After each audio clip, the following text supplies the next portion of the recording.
मंच पे मौजूद मेरे छोटे भाई और पंजाब के हरमन प्यारे मुख्यमंत्री भगवंत मान साहब, मनीष सिसोदिया जी, जैस्मिन शाह जी, यहाँ पे आए हुए सभी मंत्रीगण, सभी विधायक, सभी ऑफिसर्स, अलग अलग मीडिया हाउसेस से आए हुए सभी पत्रकार साथी, एडिटर्स और सभी भाइयों बहनों, माताओं, बुजुर्गों, आप सब लोगों का मेरा नमस्कार, सबको सत श्री अकाल।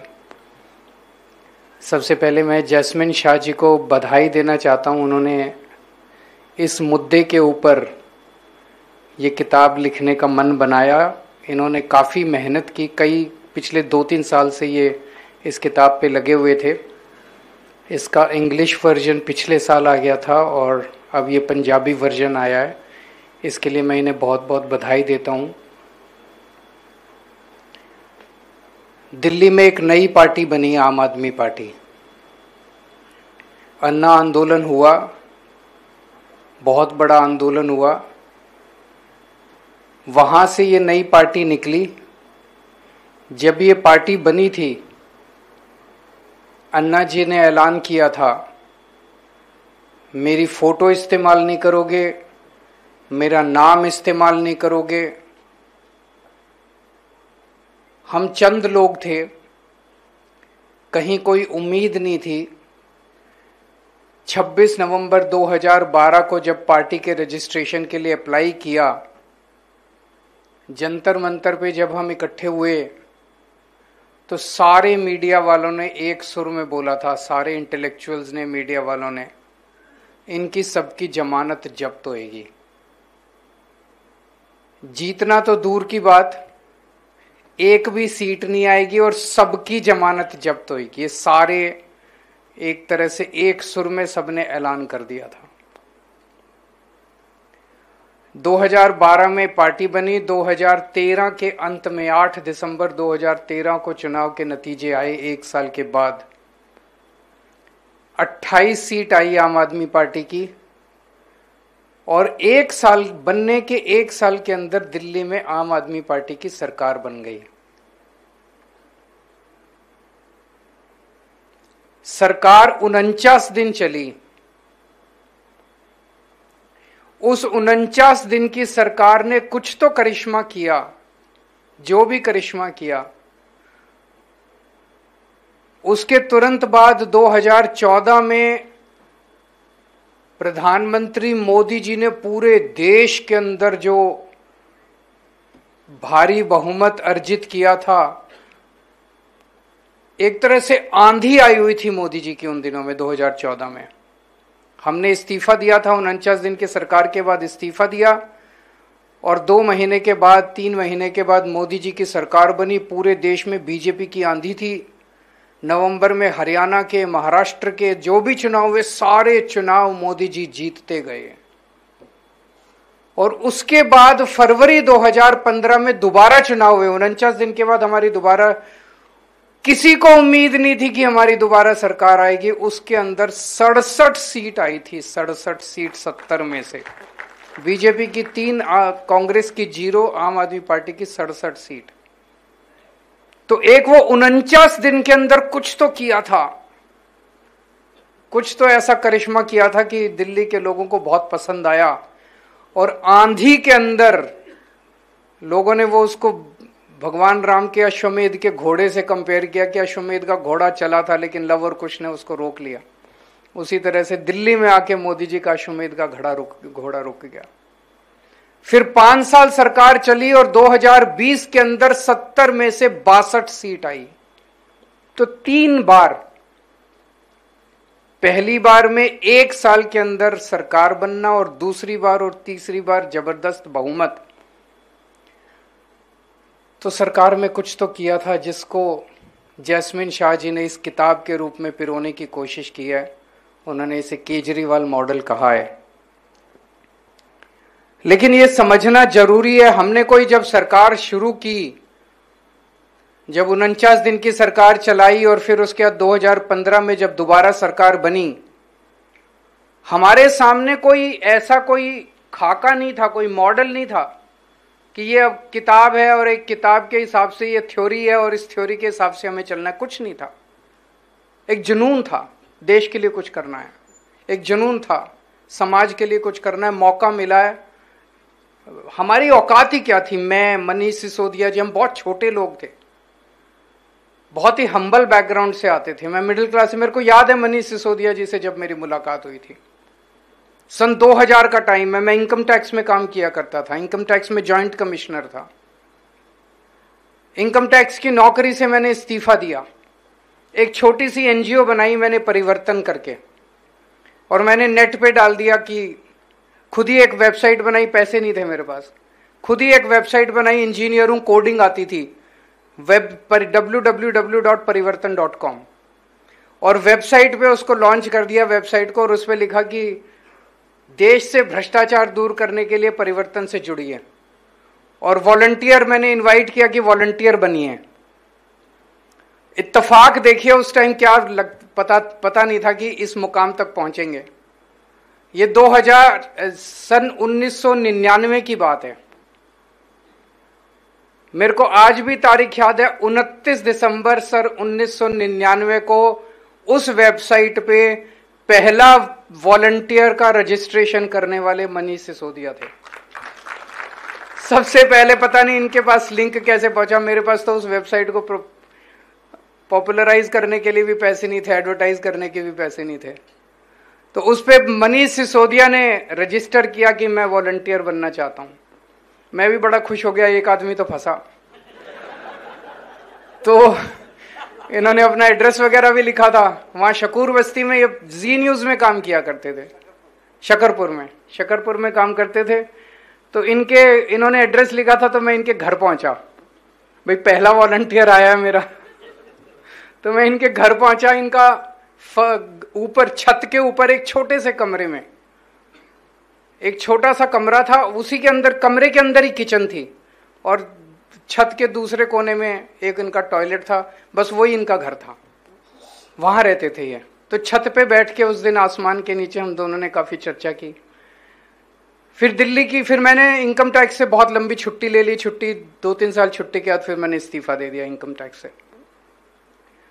10 साल तक दिल्ली की झुग्गियों के अंदर हमने काम किया। हमारा बैकग्राउंड, मैं एक मिडिल क्लास परिवार से आता था, मनीष एक मिडिल क्लास परिवार से आते थे, और 10 साल का हमारा जो झुग्गियों के अंदर काम था, कई महीने में जाके फिर झुग्गियों में भी रहा, अपना घर छोड़ के मैं जाके झुग्गियों में रहा था। उसने डिसाइड किया कि जब हम दिल्ली सरकार हमने बनाई, तो हमने जो काम किए वो इन 10 साल के झुग्गियों में रहने के और हमारे बैकग्राउंड का नतीजा था।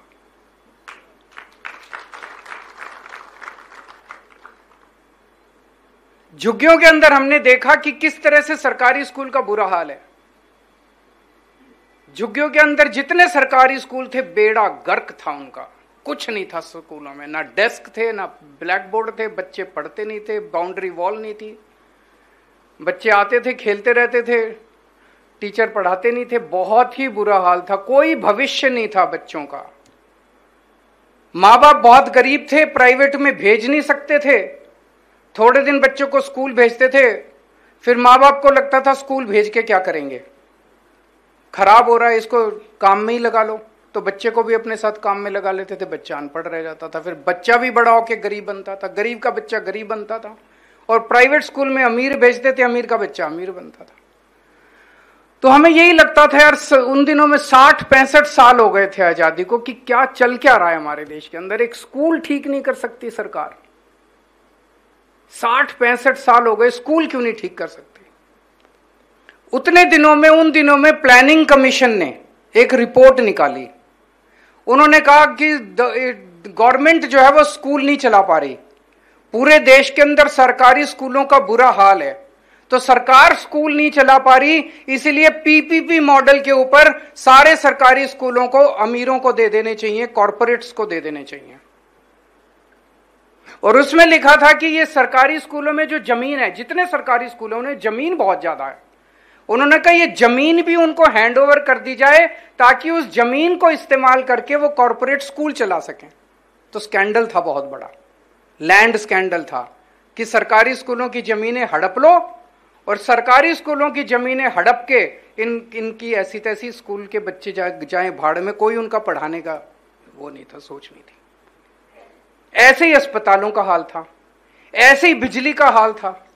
मेरे को याद है 2014 की गर्मियां, जब मोदी जी प्रधानमंत्री बने थे, जून का महीना था, 8-8 घंटे रात को, 8-8 घंटे दिल्ली के अंदर बिजली जाया करती थी। हम 2013 का चुनाव जीते थे बिजली आंदोलन से। 2013 में जब पहली बार हमारी सरकार बनी, उसके पहले पूरे दिल्ली में घूम घूम के मैंने 15 दिन का अनशन किया था। दिल्ली के अंदर 15 दिन का अनशन किया था, क्योंकि हजारों हजारों रुपए के लोगों के बिजली के बिल आ रहे थे और लोगों के से बिजली के बिल नहीं भरे जा रहे थे। आज भी वो, मैं खंबे पे चढ़ के जो मैंने तार जोड़े थे, आज भी वो तस्वीर लोगों को याद है। इतने हजारों रुपए के बिल आते थे, लोगों से बिल नहीं भरे जा रहे थे। तो बिजली लोगों की पहुंच के परे थी। पानी के बिल, इतने पानी नहीं आता था, बिल आते थे 15-15 हजार रुपए के, 20-20 हजार रुपए के पानी के बिल आते थे। ये सारी चीजें और ये सारा अनुभव लेके हम सरकार के अंदर एंटर किए थे। तो एक चीज तो ये थी कि यार एक आम आदमी की जिंदगी थोड़ी सी सहूलियत करनी है, आम आदमी की जिंदगी थोड़ी सहूलियत। तो आम आदमी को क्या चाहिए? बिजली चाहिए, पानी चाहिए, बच्चों को अच्छी पढ़ाई मिल जाए, घर में कोई बीमार हो तो उसका अच्छा इलाज मिल जाए। तो हमने ये जो आजकल हमारे मजाक उड़ाते हैं फ्रीबी, ये उसी से, जो हमारा अनुभव था, जो हमारा संघर्ष था, उसी से निकला था। हमने तय किया, उन दिनों में बिजली इतनी महंगी थी और महंगी होती जा रही थी। इसका मतलब तो ये हो गया कि जिसके पास पैसा उसको बिजली मिलेगी, जिसके पास पैसा नहीं उसको बिजली नहीं मिलेगी। ये तो व्यवस्था ठीक नहीं है। अगर कोई गरीब आदमी है, आज बिजली, कोई जैसे खाना खाते हैं ऐसी बिजली इंपॉर्टेंट हो गई है। बिजली के बिना कुछ भी नहीं चलता, घर भी नहीं चलता। बिजली, पंखा, बल्ब, ये तो नेसेसिटी है। तो बिजली हमने तय किया कि 200 यूनिट बिजली हर परिवार को मुफ्त देंगे। 20,000 लीटर पानी हर परिवार को मुफ्त देंगे। हमने तय किया कि स्कूल ठीक करेंगे, अस्पताल ठीक करेंगे। बेसिक नीड्स जो एक आम आदमी की है, वो बेसिक नीड्स सरकार पूरी करे। इस फिलॉसफी से हम लोग सरकार के अंदर एंटर किया। तो हमने जितना, हम तो छोटे लोग हैं, आम लोग हैं, जितना लोगों ने मौका दिया उतना हम लोगों ने काम किया। लेकिन एक चीज है, हवा उल्टी कर दी। जो पहले कहा करते थे कि स्कूल प्राइवेटाइज होने चाहिए, आज वो भी स्कूलों की बात करने लग गए हैं। जो पहले कहते थे कि अस्पताल प्राइवेटाइज होने चाहिए, आज वो भी अस्पतालों की इसकी बात करने लग गए हैं। अस्पतालों की जो बिजली के दाम बढ़ाते थे, आज सारी पार्टियां कहती हैं हमें वोट दो, हम 200 यूनिट बिजली फ्री देंगे। आज सारी पार्टियां कहती हैं हम पानी फ्री देंगे। तो हवा का रुख तो पलटा हम लोगों ने। और जो देश के अंदर राजनीति थी कि सत्ता से पैसा और पैसे से सत्ता, पैसा कमाओ, 5 साल कुछ काम मत करो। सरकार एक ऐसा बड़ा राक्षस बन गई है हमारे देश के अंदर हर जगह। The government is working for its own self, अपने लिए ही काम करती है। सरकार का काम क्या है? अगर आप स्कूल भी प्राइवेटाइज कर दोगे, अस्पताल भी प्राइवेटाइज कर दोगे, बिजली भी महंगी कर दोगे, पानी भी महंगा कर दोगे, वो भी प्राइवेटाइज कर दो, फिर सरकार किस लिए है? टैक्स किस लिए देते हैं? इतना सारा जो टैक्स आता है सरकार के पास, वो किस लिए देते हैं? उन्हीं के लिए। उनके घोड़ा, गाड़ी, बंगला, बस उनके लिए देते हैं। सरकार की कुछ तो जिम्मेदारी होनी चाहिए ना। तो हमारा यह मानना है कि सरकार की जिम्मेदारी कम से कम हर बच्चे को अच्छा शिक्षा देना, हर परिवार को अच्छा इलाज देना, अच्छी बिजली देना, इंफ्रास्ट्रक्चर देना, सुरक्षा देना, न्याय देना, ये सरकार की जिम्मेदारी है। और जो भी सरकार आए वो जनता के लिए काम करे। इस मॉडल की सबसे बड़ी खासियत यह है कि यह मॉडल केवल और केवल ईमानदारी पे चल सकता है, बेईमानी पे यह चल ही नहीं सकता। क्योंकि इतने सारे काम कर रहे हैं, इतने सारे काम करने के लिए पैसा चाहिए। पैसा कहां से आएगा?